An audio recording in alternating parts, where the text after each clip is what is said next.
យ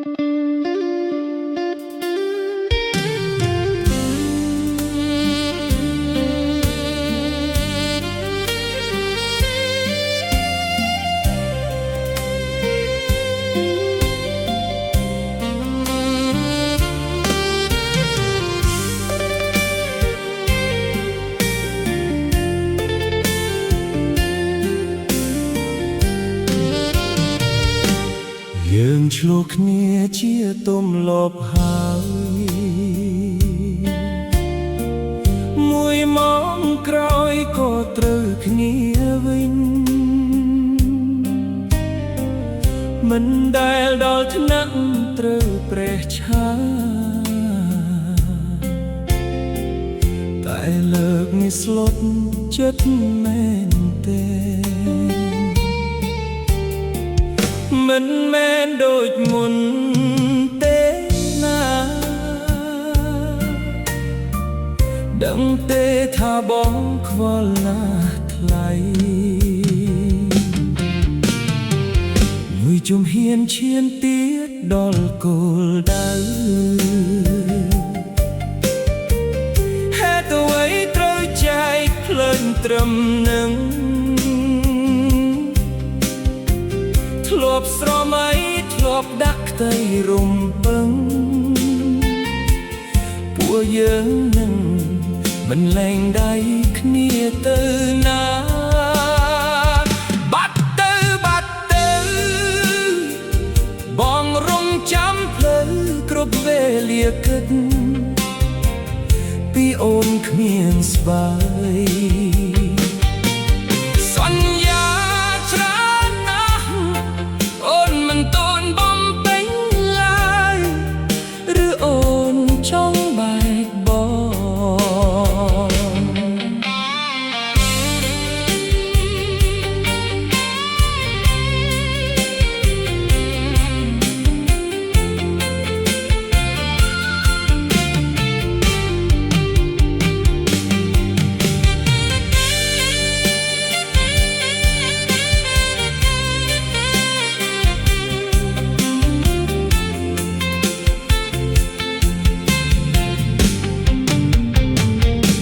ជំហានឈានទៀតដល់គោលដៅ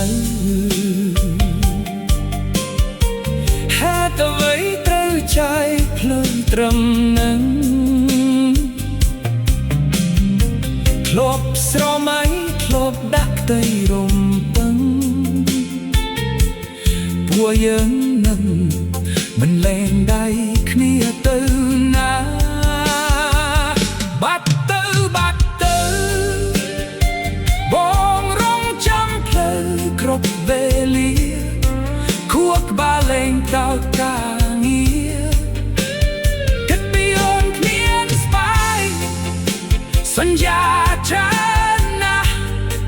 អូនមិនពាន់បងពេញឡើយឬជាការពិតហើយអូនចង់បែក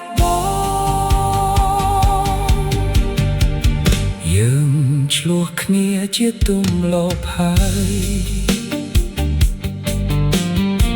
មួយម៉ោងក្រោយក៏ត្រូវគ្នាវិញមិនដែលដល់ថ្នាក់ត្រូវប្រេះឆាតែលើកនេះស្លុតចិត្តមែនទេមិនមែនដូចមុនទេណាដឹងទេថាបងខ្វល់ណាស់ថ្លៃ